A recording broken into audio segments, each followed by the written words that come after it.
Blacks in Technology. Blacks in technology. Blacks in technology. Blacks in technology. Blacks in technology. Blacks in technology. Welcome, everybody, to the 19th episode of the Blacks in Technology audio podcast. I'm your tech host for this evening, Greg Greenlee. I run the Blacks in Technology community site. You can check us out at www.blacksintechnology.com or .net, not .com. I made that mistake last time. It's .net. And you can follow us on Twitter at Black in Technology. That's BLKINTECHNOLOGY. And you can also find us on LinkedIn under Blacks in Technology. Tonight, we have a pretty good podcast, a real special guest on the show tonight, Kellep Charles. Kellep is a IT security consultant at securityorb.com. He is basically an information security guru. He is a doctoral student in information assurance. He also holds a Master of Science in Telecommunication Management from the University of Maryland, University College, and a Bachelor of Science in Computer Science from the North Carolina Agricultural and Technical State University. So, also co-hosting the show tonight, we have Ronnie Hash with us here. So, I want to thank Ronnie for joining us as well.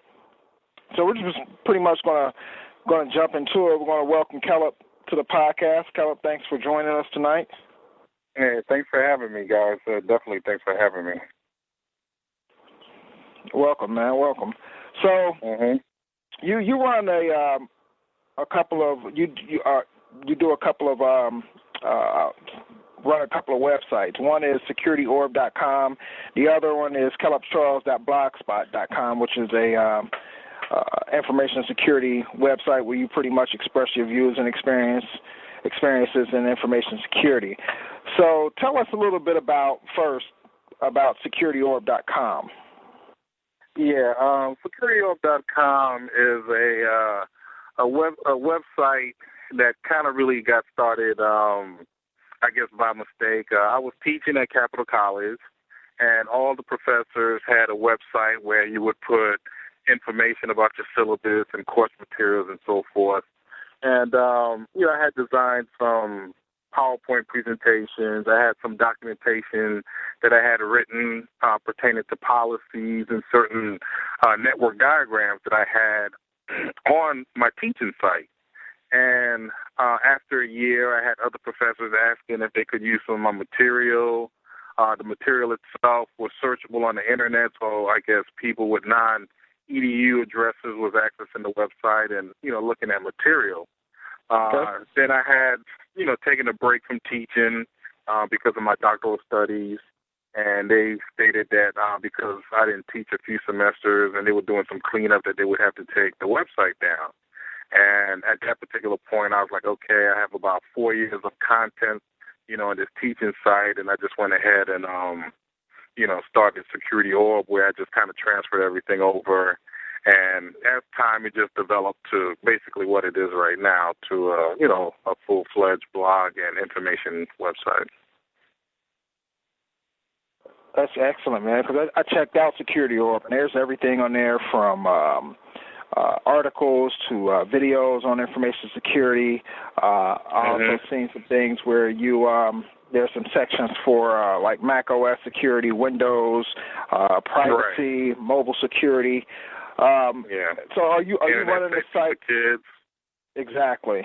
So did you are you running the site on your own, or do you have help from other people with the site? No, I pretty much run the site on my own, 100%, pretty much everything from the font colors all the way up to the videos and the articles. It's pretty much what I do on the site myself. Okay. So, go ahead, Ronnie. Okay, so is this like a full-time job for you, or is this just a site that you're keeping up as some research and stuff that you're doing now? I know you say you started this when you was a professor at the college, but now where do you see the site?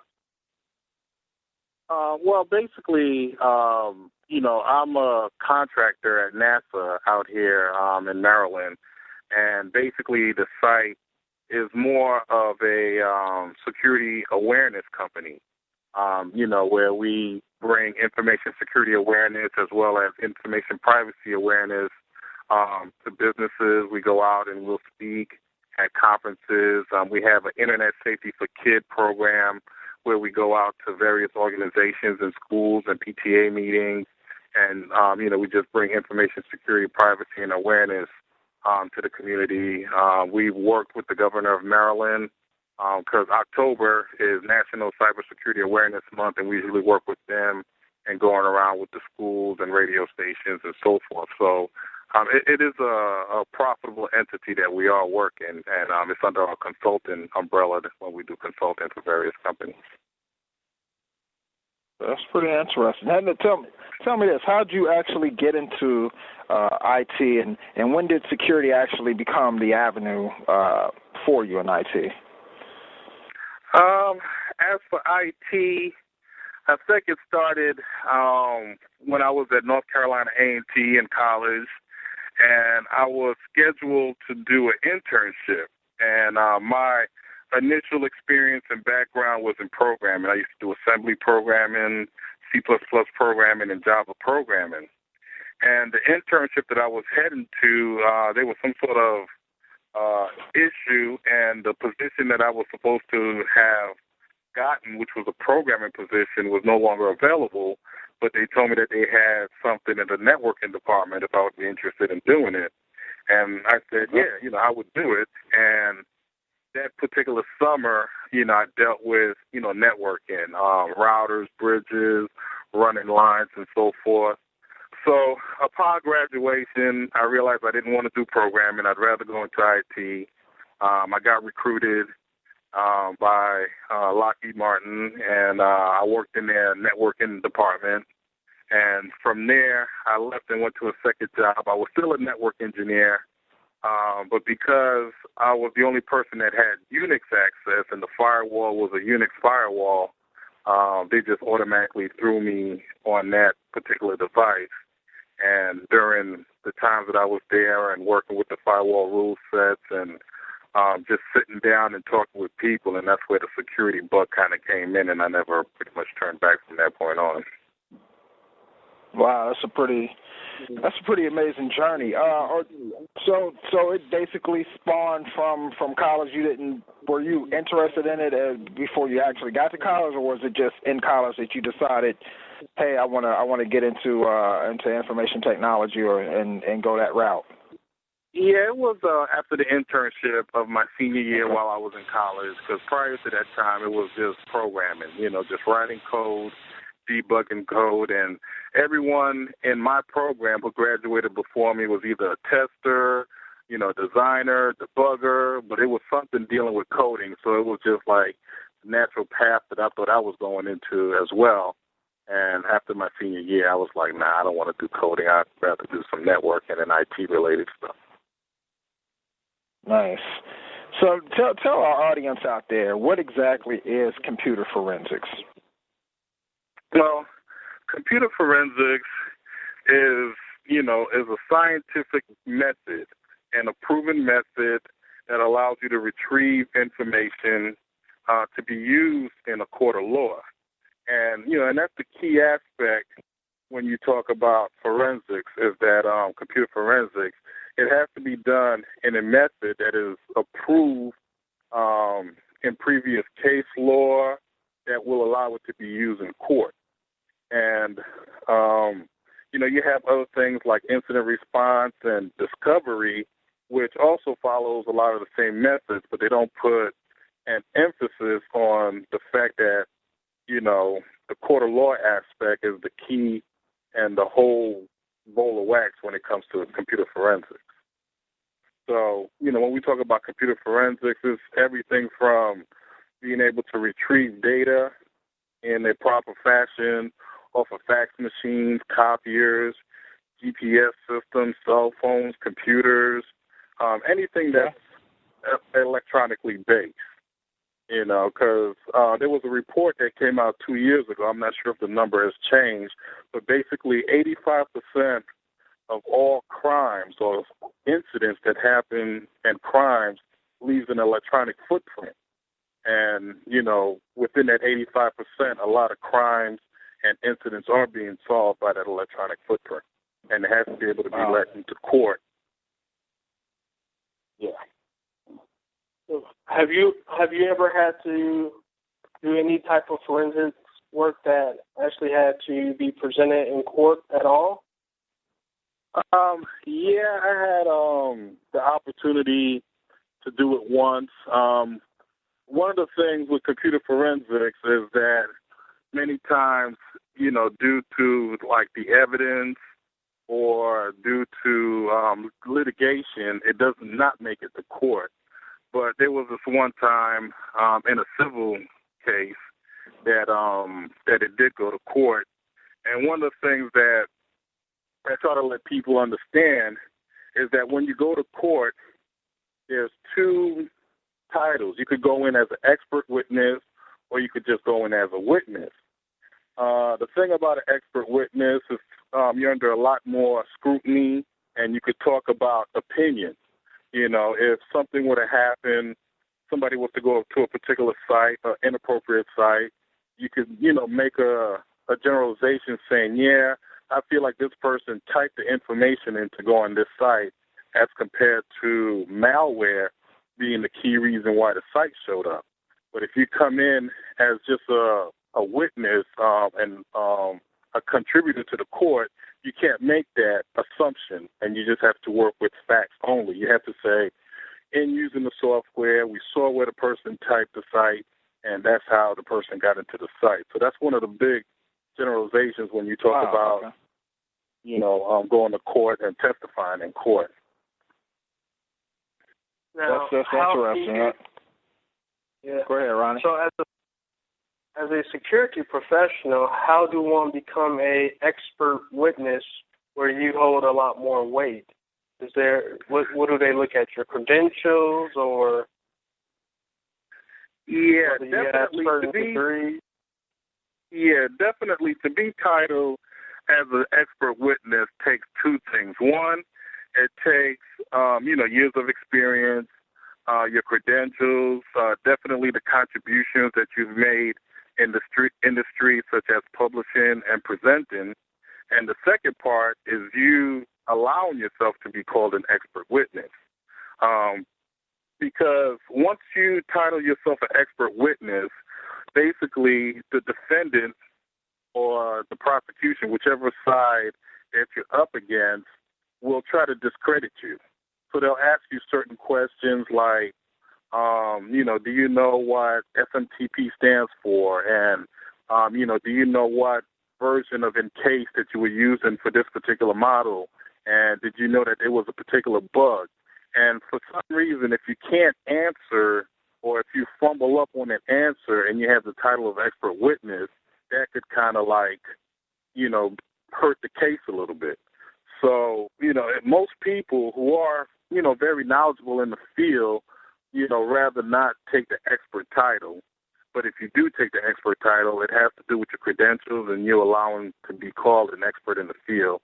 Another thing with having the expert title is that your billable time when you go to court is a lot higher than just somebody who's coming to testify.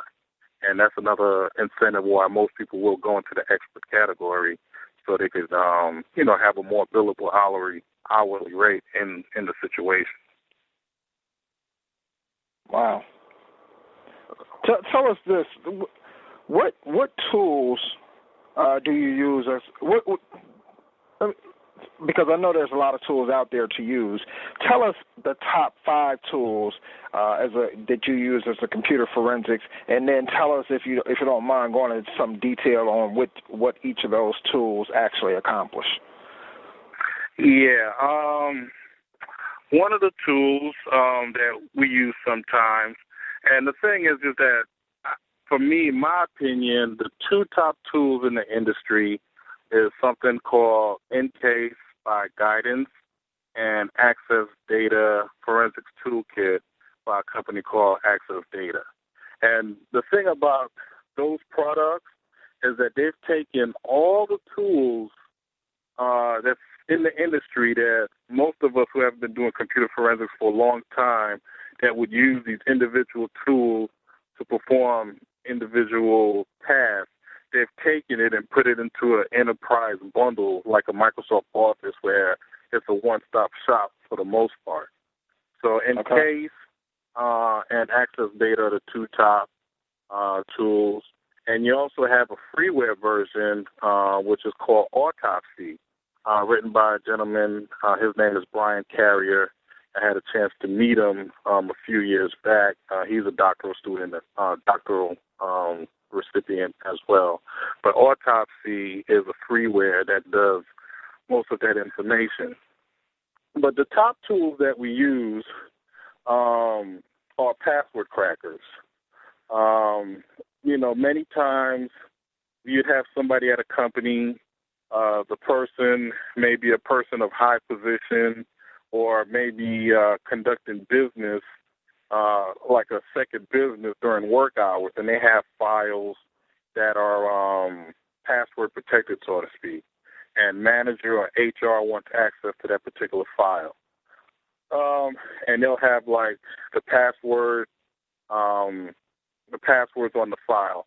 We have certain programs that we run against those files that will, give us passwords.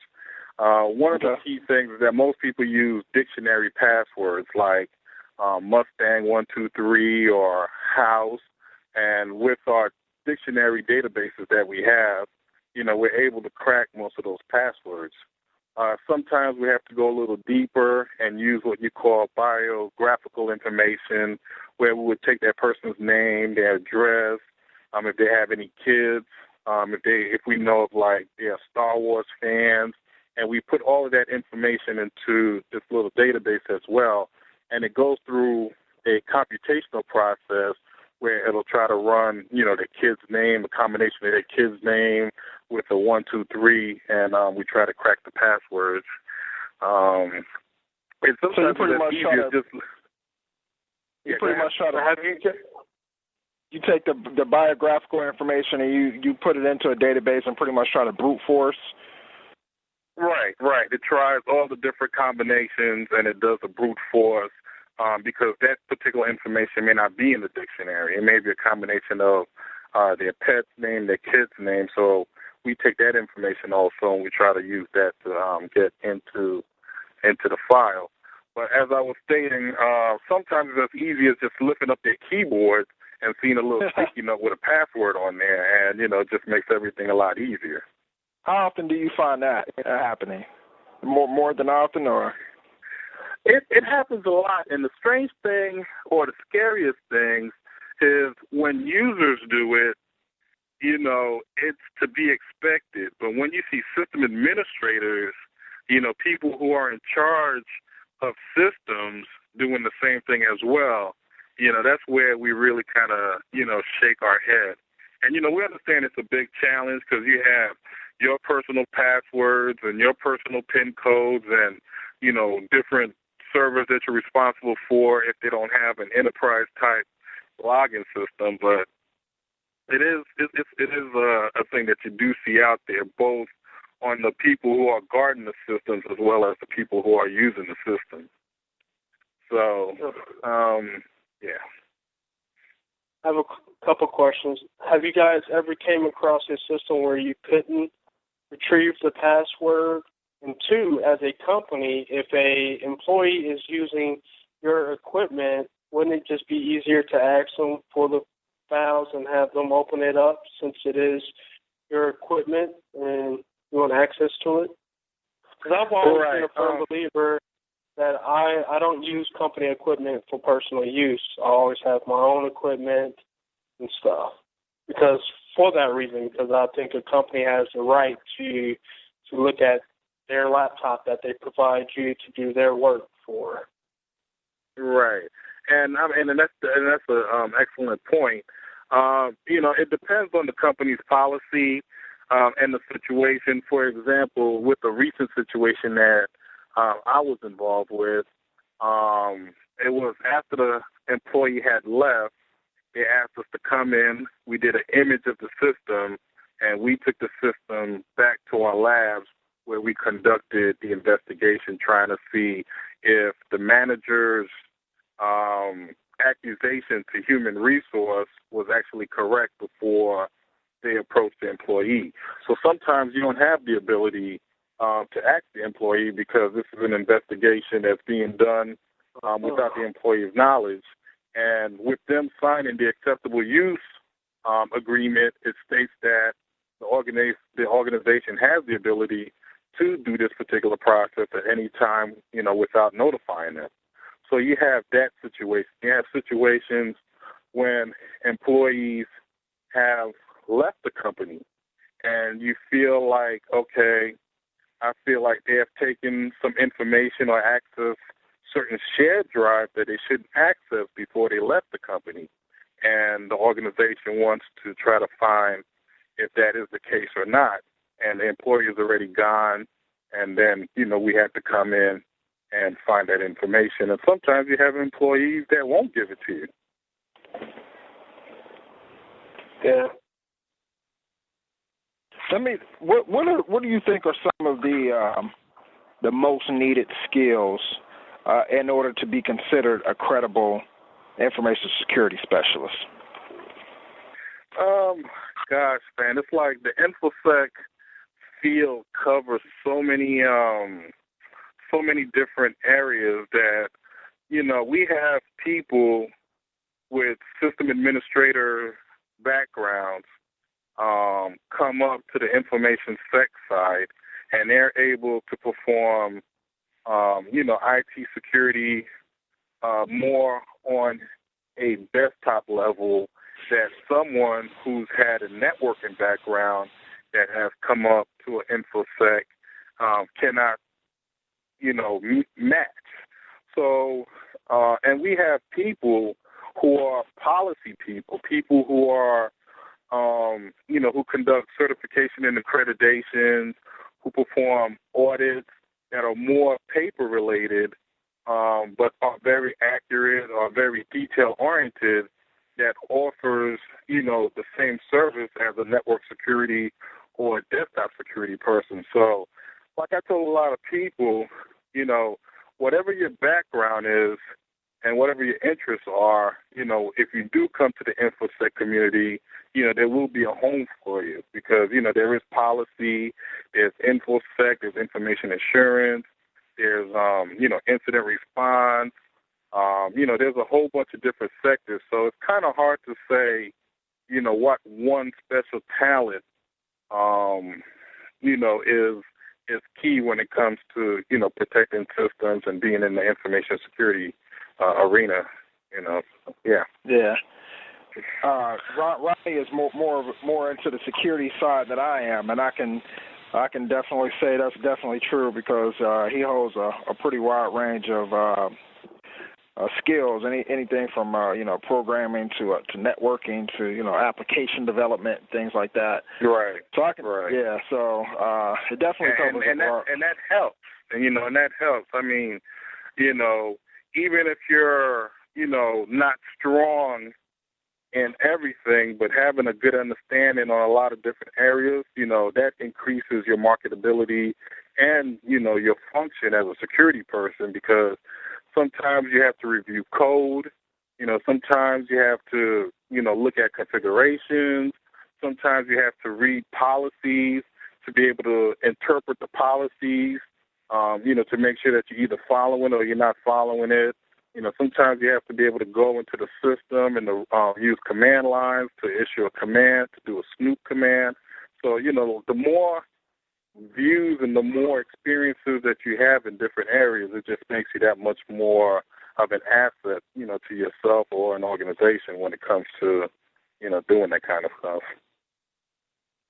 Nice. Yeah. Now, I have a question. Cloud is becoming pretty big right now. And everyone is saying, well, what about security in the cloud? What is your view on security in the cloud and your whole view on cloud, period? the concept of the cloud I like. And in fact, I was listening to the last show, and I was listening to the guy talk about his view of the cloud, and I agree about the distributed system and the client-server aspect of the cloud.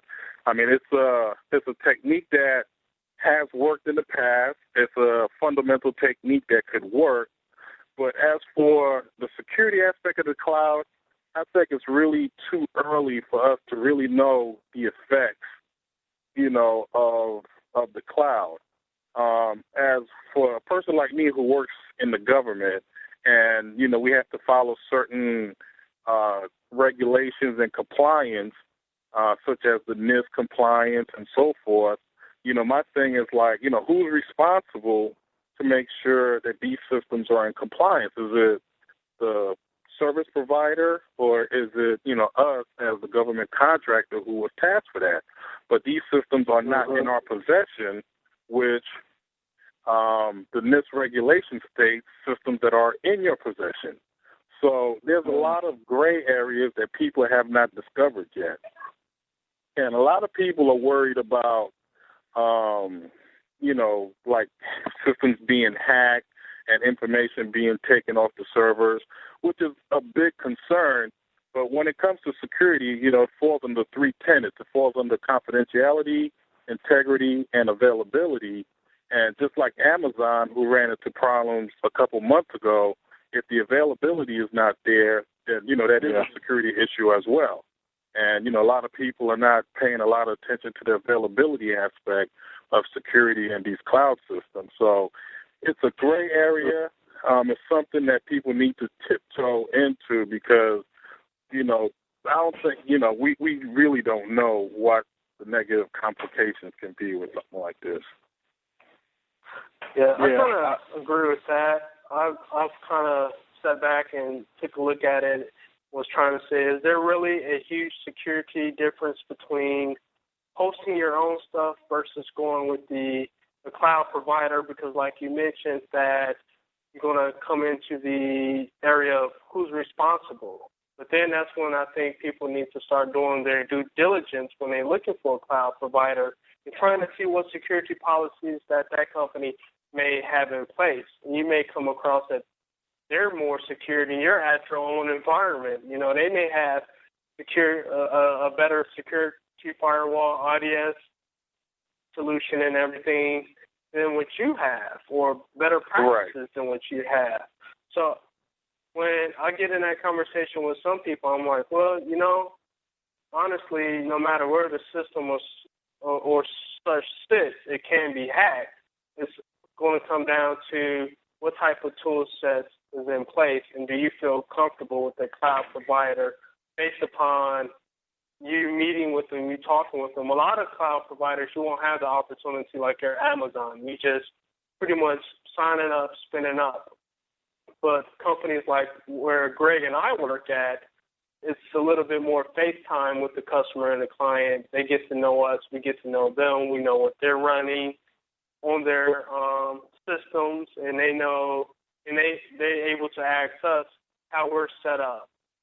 And and one thing I've been following that looks pretty promising is that Cloud Security Alliance. Have you came across that site? Yes, I have. Yeah, it seems like they're pulling different information from already certification programs. They're looking at HIPAA and CISSP and doing that whole domain thing and trying to apply it to the cloud. So I think you're right. Within maybe a couple of years or so, they should have a pretty good answer to people who have their doubts about security within the cloud. Yeah, and I mean, I was actually at the Black Hat Security Conference, and that was one of the big things that was covered at Black Hat.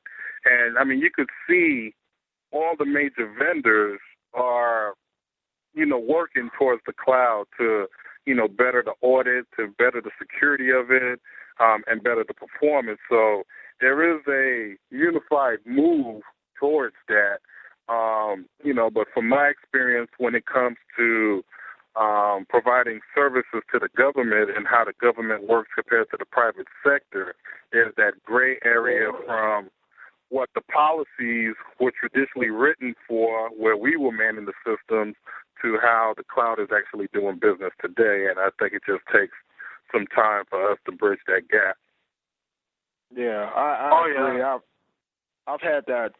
Well, I've had discussions online, offline, about the whole cloud, I guess, situation or issue, where you'll get a couple of people that'll post, hey, the cloud is not secure. Keep it in your own data center. And I always have this analogy of to me that's kind of like saying, keep your money under your mattress because it's more secure Right. than putting it in a bank like Citibank or something like that has multiple sites and that's pretty much high security and insured and things like that. And I see your side of it, your point, because government regulations, HIPAA regulations, things like that actually dictate where you can actually keep your data and whether or not you have to own the actual physical hardware that your data is on. But when people in the private sector, systems administrator, they want to scream, hey, no, it's not safe. And my whole thing is, well, you probably have in your data center one pipe out to the internet, and you might not even do backups. So how is that more secure than putting it in a data center that has redundant links, internet links, also that has a storage cluster as compared to just one fan and no backups. So right. It's interesting. And the thing, argument. and the thing is that a lot of people have been using the cloud before it became a popular word. Cell phone companies and certain music things and other aspects of your life. So, it's just a thing that, people just have to get used to and have to get confidence in, but at the same token, you have these hacking groups like Anonymous and Lutza who are going around and, breaking into everything from Sony to Amazon to PayPal and RSA and, these things. So, you just kind of like shaking your boots a little bit because, you got these, hacker group who are like a step ahead of the InfoSec community, out there just, wreaking havoc. So, it's hard to sleep at night sometimes. Yeah, I bet. I was browsing your site. I came across you. So do you do a blog talk radio show as well? I have one. I don't actually, do it on a regular basis, but I do have one for special occasions, like when we partner up with certain conferences, and, we'll have, like, the conference coordinators or certain staff people come and kind of talk about their conference a little bit, on the Blog Talk Radio. Mm-hmm. So you also have on here, there's a poll on here for people to vote for their preferred OS. So I got to ask you what your preferred OS is. My preferred OS is Linux. I've been using Linux since like 1992 when you had to take the operating system and compile it manually and bring up the X windows by compiling that, and getting the modem to work when, there was just one flavor, the Slackware flavor. I've been using that, since it first came out. When I was in school, we were using like Unix-based systems to do our programming and, not having any money to buy a compiler, a C++ compiler. I had ran into some very interesting characters who, had put me up to, Linux at that particular time and, kind of really, showed me some of the underground world of, computing and what really happens out there sometimes. So, I've been a Linux user since then, and I still use it till today. I tell you what, I had a discussion with somebody about. I don't go that far back with Linux, but I do remember when it was a lot more difficult to get Linux installed and running on your computer than today. And to me, almost missed that because that kind of is what separated, you know, the real techies from just, you know, the regular Joe. And although I like Ubuntu, it's easy. You throw it into, you know, you put your install disk in, click next a few times, and next thing you know, you got your whole ass up running, detects everything flawlessly. But I kind of missed that. It kind of gave you a sense of, I guess, elitism whenever you're able to install it from.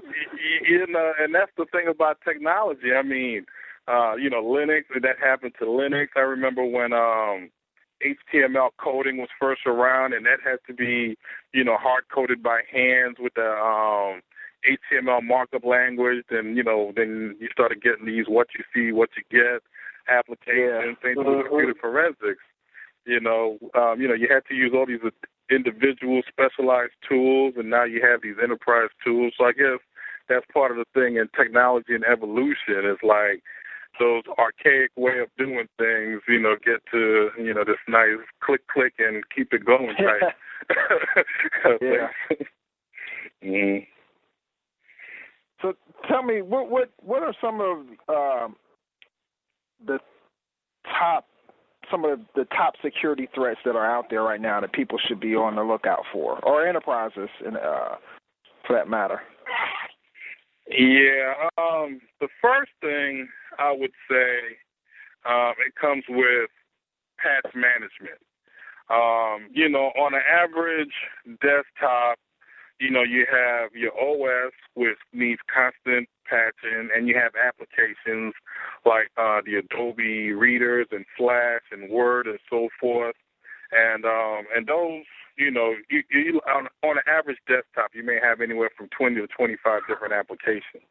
And at some point, you know, they might have some sort of vulnerability in them.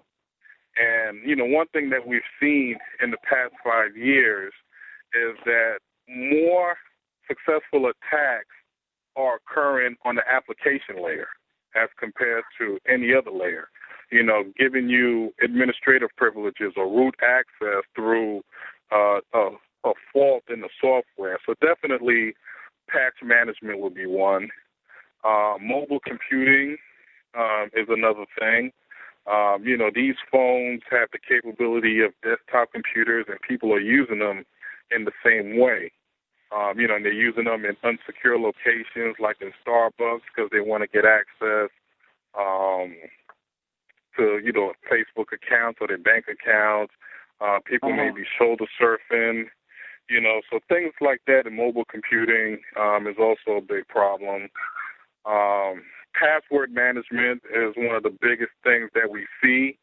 In the InfoSec community, we noticed that a lot of people are creating what you call skeleton keys, basically using one password for their Facebook, their bank account, their Orbis account, their credit card account, and one account needs to be hacked, and the person will have access to all their information.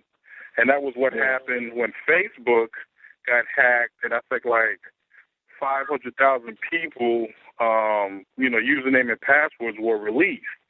And basically it was just taking that email address, that username, and that password and just going around and going to email, banking accounts, and so forth. So password management is something that, you know, that's caused a lot of problem both in corporate America as well as, you know, in the private side. Real quick, to add on to that a statement that you just made about password management, what tool or what application can somebody use?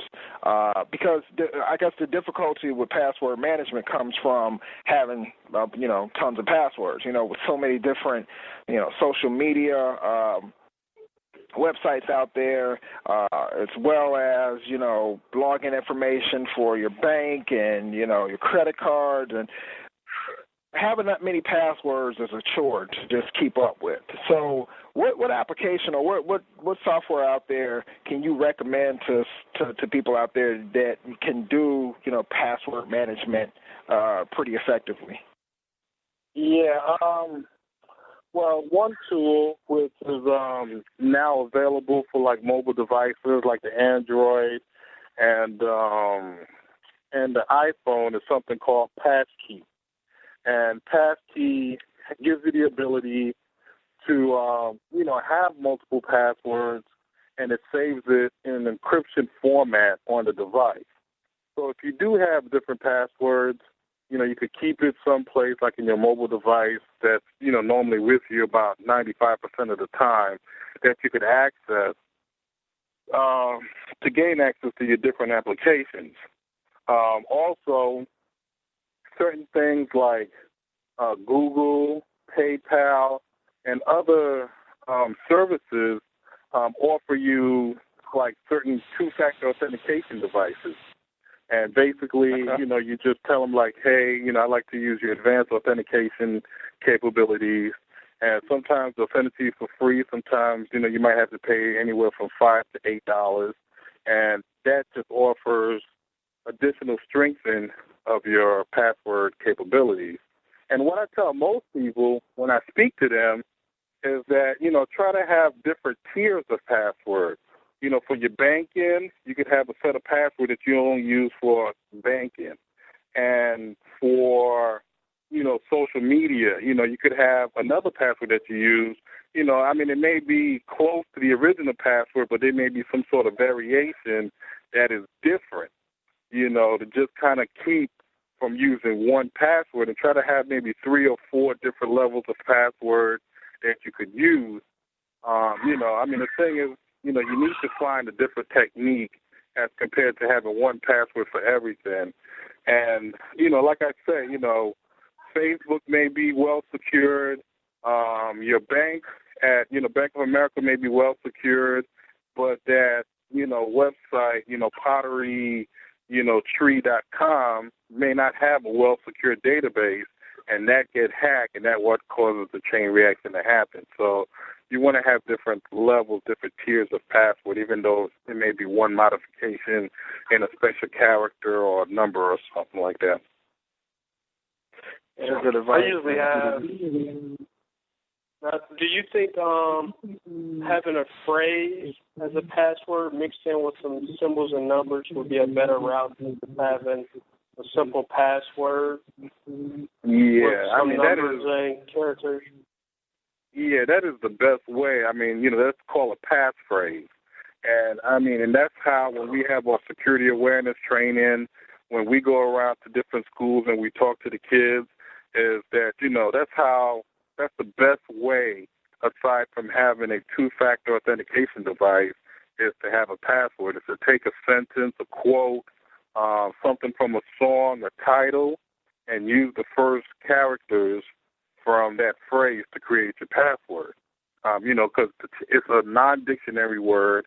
It's something that no one could really make sense of if they're shoulder surfing, and it's something that you could remember, if it's like 2 different phrases or 2 different songs that you kind of use to create those passwords. But yeah, definitely that's a good point right there. Yeah, and I think it could probably even be easier for people to remember their passwords if they use a phrase but have a method with their phrase. Like for your bank, you may say, I hate my bank, with some numbers and characters in there. Then for your email, I hate my email, numbers. Exactly. Yeah, definitely. But the phrase, something that keeps you from having that yellow sticky underneath your keyboard. Yeah, definitely. That's some real good advice. It's funny, I use some pretty complex passwords, but I've never actually thought about actually using phrases as passwords. So that's definitely something I'll be doing in the future. Yeah. A research group had ran a test, and a dictionary password could get hacked using brute force attack in under 38 seconds. A dictionary password with a number will get hacked in about 2 minutes. A dictionary password with a number and a special character would get hacked in about 12 minutes. So the more complex you make it, the more secure you're putting yourself into. Nice. So do you do a lot of speaking? I see online. I'm looking at the videos, and I see you're pretty much seems like you're popping up everywhere. So do you do that on a regular or? Yeah, I try to submit a couple call for papers to at least 3 or 4 professional conferences, as well as 2 or 3 professional academic conferences every year. One, it gives me the ability to talk about some of my security passions, and in the as well as kind of with my research that I'm doing for my doctoral work, it kind of gives me the ability to kind of talk about some of that as well, and get some feedback on some of the stuff that I'm doing. So yeah, I try to speak as much as I can. The past 2 years, it's been cut down, but I try to do as much as I can. Nice. So are you pretty much are you friends with Marcus J. Carvey, or is it Marcus J. Carey? Yeah, Marcus J. Carey. Yeah. Yeah. He used to live in the area. Okay. We ran into each other while in Black Hat. Found out that he's with they make Metasploit, the company that makes Metasploit now. Rapid 7. He's with Rapid 7 now. And he's actually moved to Texas because that's where the development team is located. But yeah, I've met him a few times. He used to be in the area, like maybe 20 minutes from where I stay as well. Well, if you can reach out to him, tell him we want to get him on the podcast. We've been trying to reach out to him for a while. I know he's pretty busy, so if you can put in a word for us, man, definitely do that. We definitely would like to have him on the podcast as well. I will definitely do that. Okay, definitely, because I like to see African American black men doing a thing in security, and that's really on the technical side of it. I see a lot of people, in different disciplines in IT, and not a ton of people, black people in IT security. So definitely want to try to get a hold of him and want to talk to him as well. Yeah, I mean, there's a few that I've met. Another name that carries a lot of weight is a gentleman by the name of Joe McCreary, and he is one. Yeah, and he is one of like the best penetration testers that I've had the ability to talk to, and he's from this area as well, and he could lay some stuff down, some real good stuff down. Yeah. He has a website, right? Learn Security Online or something. Mm-hmm. Yeah, because I looked at a couple of videos of his, that video of SQL injection, which was pretty cool. You're right. Yeah. I know he has a couple of websites, but I think Learn Security Online is one of his as well, yeah. Now, if you can only go to one security conference a year, which one would you say, hands down, this is the one I definitely have to be at? I would have to say DEF CON. I would have to say DEF CON, yeah. Did you go to DEF CON this year? Yes, I did. Okay, because a real good, I don't know if you've ever heard of the hip-hop group. They do called Dual Core. They performed at DEF CON this year. He's a good friend of mine. I missed that. Okay, he's from Cincinnati. He's a what does he do? He does like reverse engineering and some other stuff dealing with information security, and he does what they call a genre of hip hop called nerdcore, and he actually goes around and he performs, and he pretty much does hip hop about computers and hacking and in security. Yeah, it's definitely and he's real good. So I'll vouch for him 100%. He comes from a deep hip hop background. So anybody out there who likes hip hop music and likes computers and hacking and all that stuff, sci-fi or whatever, definitely check out. I think it's this website might be dualcore.com. It might be dualcoremusic.com. I think it's what his website is. Definitely check it out. Yeah, he's definitely got some real nice stuff. Yep, I have a couple of his CDs. It is pretty nice. He's pretty good and even better in person too. So hopefully he'll be at Hackers Halted or something in Miami in October or something like that. What is that called? How Hackers Halted. Okay. Yeah. Oh, okay. I see that now on your site. Mhm. Yeah, that's hosted by the Ethical Hacking Company, EC Council. The E-Council. The EC Council. I know for sure he's going to be down at DerbyCon in Louisville in a few weeks. Yeah, so we'll actually, me and Ronnie, we're actually going to go to this. Is actually probably my first real security conference. I've been asked to go to DEF CON a few times and never could make it out. So DerbyCon is definitely, we've been to, a couple of other, like, I've been down to Freaknik before, we're going to be going down to DerbyCon, and we know a couple other guys. We know, like, Iron Geek and some of the other speakers who are going to be speaking there as well, so. Yeah. Should be a pretty good experience. Yeah, it sounds like an excellent lineup of speakers, Yeah, he's actually, that's funny, too, because he's actually speaking there as well, I'm pretty sure.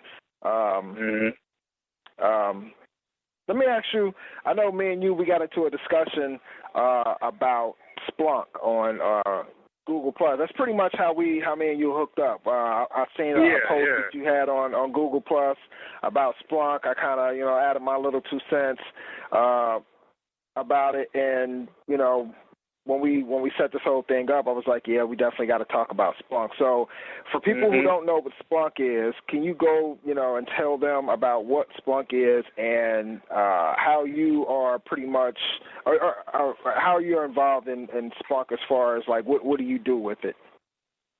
Sure. Basically, Splunk is like a advanced log management system. One of the things that I am heavily into is logging. And what I usually tell a lot of security shops and IT shops is, logging is built into mostly all your applications and all your systems. So at the very least, set up a syslog server and have these logs go, is very helpful with troubleshooting, incident response, and just metrics. What Splunk is, it's a log management system like a syslog server, but it has something called indexing capabilities and different outputs that you could use for various tasks. And the thing that's real nice about the indexing capabilities is that if you have like a 1 terabyte hard drive that's full of log files, and there was a security brief that came from an external IP address, and you want to find that IP address, and you run a grep command, with the regular log management, syslog, it has to go through every line until it finds that information. And when you're talking about terabytes of information, it may take days before you find that information. With Splunk, everything that gets put into Splunk gets indexed. So when it's indexed, it becomes searchable. So it's just like when you're using Google and you type in to find something, Splunk has already shown you results. So IP address is 172.10.10.10. As soon as you type 172, it's showing you all the results associated with 172. You type .10, and it's showing you all the results with .10. And it gets to the point really fast. And when you're doing stuff like incident response, forensics, being able to have that information at the tip of your hand is very helpful, because a lot of times, seconds, minutes, and hours is the difference of you not only protecting your system, but maybe getting a jump on the person that's trying to, disrupt your services. The thing that's cool about Splunk, it's programmable. So if you have certain regulations saying, after 3 tries of logging on this server, send me an alert, or after 5 tries, send me an alert. That's another thing to their response. If somebody's trying to break into a machine and they're trying multiple try to get in and they can't get in, Splunk will catch that information, because every time a failed attempt happens, a log file is sent to the Splunk server, and you're able to get a jump on, certain potential dangers. And sometimes it's not even a potential danger. It may be a misconfiguration or some sort of anomaly, and it also helps you out, with troubleshooting and performance. And being in the government, one of our directorates is to have log management. And and we have multiple sites, in-house as well as off-site, sending their information to our Splunk server, and it's able to do some smart, analytics, because we're taking log information from firewalls to desktops to IDS servers to applications.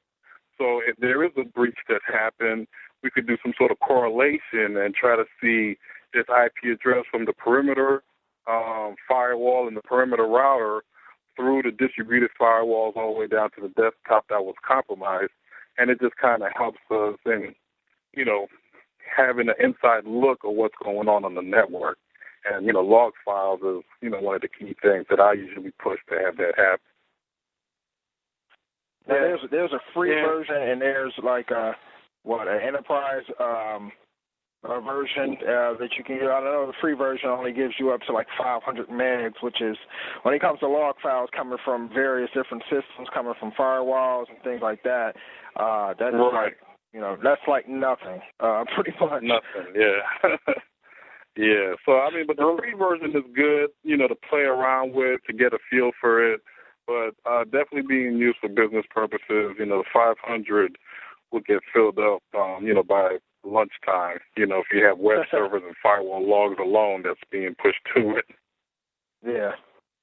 Yeah, I was going to say, like you said, Splunk was definitely good from the security side, but when I was doing a lot of application management and monitoring of applications, working with the developers, that came in handy too, because you can kind of help correlate issues within the application and give developers access to that log management system to take a look at the application logs and see the errors and stuff that an application may be throwing. And I also like the side of that it integrates with Nagios. I'm a huge fan of Nagios monitoring solution. And you get that integration going, you get alerts at night, and you quickly be able to track down when issues started and what was the first error was thrown and what happened next. And so it's definitely a good, powerful tool to throw in a chamber and work the money, to me, if your company can get it. Yeah, and the thing is, with applications such as ArcSight and Net Forensics and those SIM products that, will kill an IT budget, Splunk kind of gives you some of the same capabilities to a certain point that, those big SIM tools, will kind of, that you're looking for with the big tools. And like you say, Splunk could take information from anything. Anything that's a text file, it'll take it and it'll categorize it, or you could normalize it any way you need. So, from anything from application development just to regular monitoring, Splunk will be a good tool. Yeah, and I honestly like Splunk better than the RSA log management tool that we use on the security team at my last company. It was like, I wasn't too huge fan of it. I thought Splunk was a lot more flexible, especially when, because I had to do application management stuff and I also helped the security team.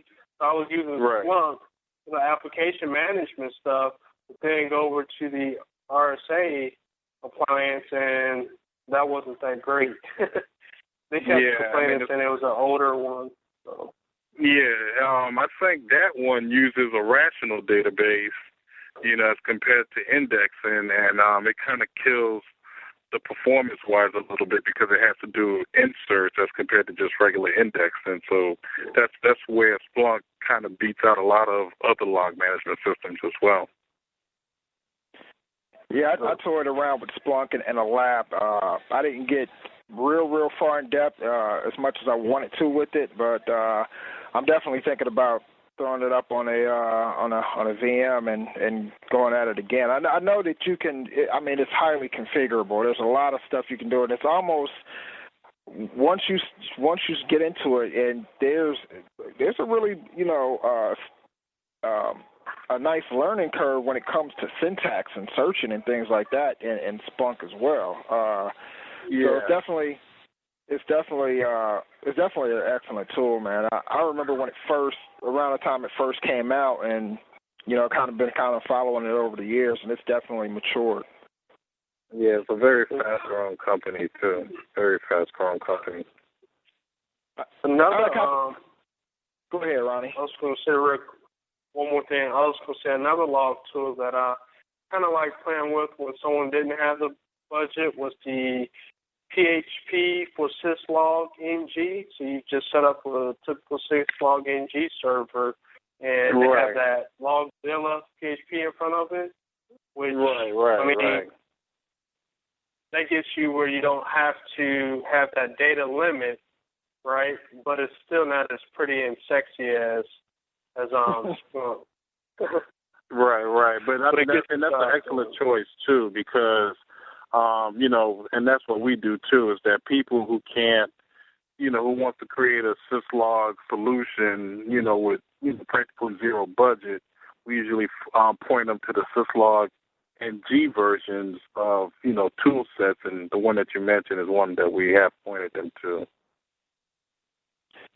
I got a couple more questions, man, and before we go ahead and wrap up, we've been gabbing for over an hour now, man.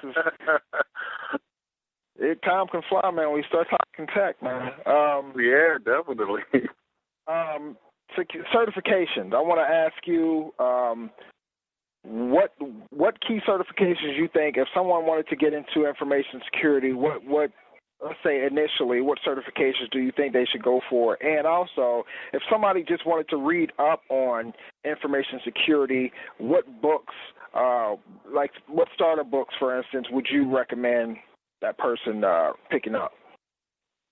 Yeah, as for certifications, it basically, the basic certification I would definitely ask people to get is like CCNA, because you're defending, networks and really understanding the networks, even though CCNA may be Cisco specific, but a good portion of it covers, the basics of what you would find in a Network Plus. But it's a higher certification, and it just kind of shows, your knowledge base is a little deeper. So definitely understanding the network aspect is very important. And on the security side, I would say the Security Plus. The basics entry level of a CCNA and a Security Plus. If I'm looking at somebody's resume and they're just starting and I see those two things, I'll be very, very, beneficial for me to give them a shot, because I was like, you understand the network basics and you understand the security basics. As you get a little further into the security world, you got to understand the path that you're going into. With me having a strong incident response, forensics, and audit background, most of my certifications are geared towards that aspect, with having the Certified Information Security Auditor, having the CCE, which is the Certified examiner, computer examiner, which is a forensic certification. So I kind of stayed closer to, my core competency when it came to certifications. But I know other guys who have like the CCIE security because they're involved in, more network-based security. But, entry-level wise, I would say the CCNA, which is a network certification, and the Security Plus certification are the two that would really give you a strong knowledge into the security world. Now, what two must-read books do you think? I mean, not they don't even have to be security books, or not security, but certification books.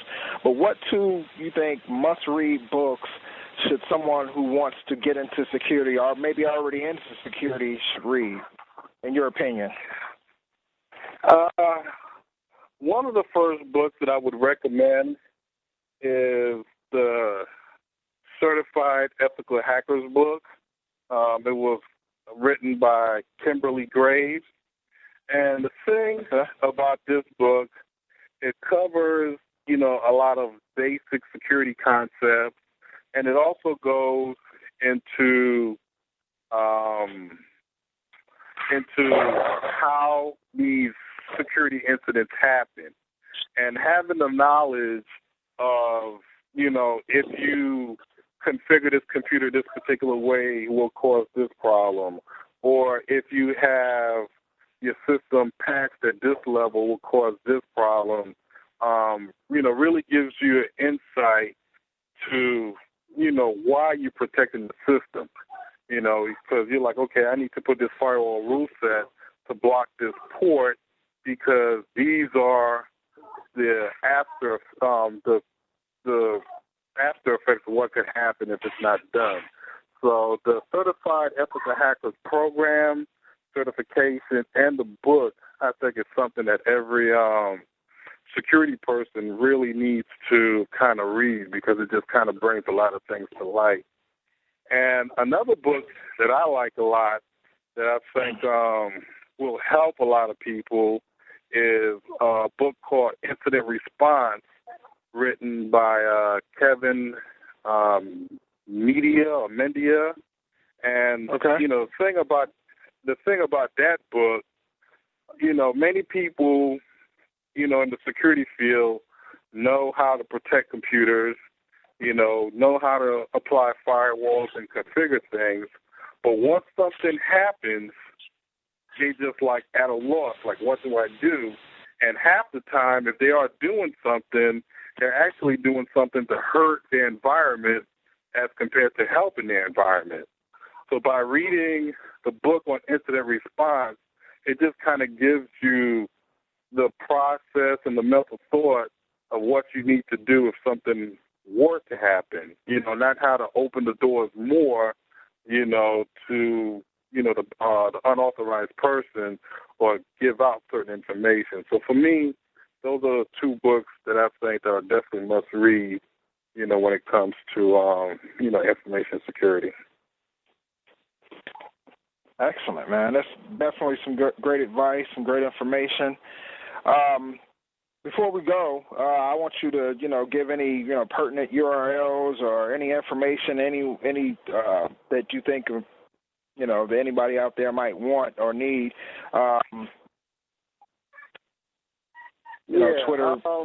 Twitter handles or whatever. Yeah. Well, my Twitter is Kellep C. That's KELLEPC. And Security Orb also has one on Twitter, which is Security Orb. That's ORB. But as for any links, something that I'd like to bring to the attention, and I'm a supporter of a group called Hackers for Charity, and I actually got semi-involved with Hackers for Charity through Marcus J. Carey, because his mentor is the person who created Hackers for Charity. And the gentleman's name is Johnny Long. And Johnny Long, he's actually in Africa, in Uganda, I think, where he's, bringing computer labs to the people of Uganda, teaching them computer skills, teaching them the ability to be marketable and go out and, get some jobs and, just try to bring the information and the technology to that region that's been very deprived. And and I've, heard about Johnny Long for about a month before I realized that, Johnny wasn't an African American. He was, a white guy. And, that's what stunned me, even more, that, he was out there doing it. But nevertheless, the cause is a good cause. And, he's out there. And, of course, everything is being done for free. So he pretty much works on donations. And, one of the things that I try to do, and I have the banner on my website, is to bring awareness to his cause, so people could see what he is trying to do, for a region that's been deprived for a very long time. And, if you check out the site, you like, what he's doing, you want to donate, it just helps his cause a little more, and it is a good cause. And the site, again, is called hackersforcharity.org.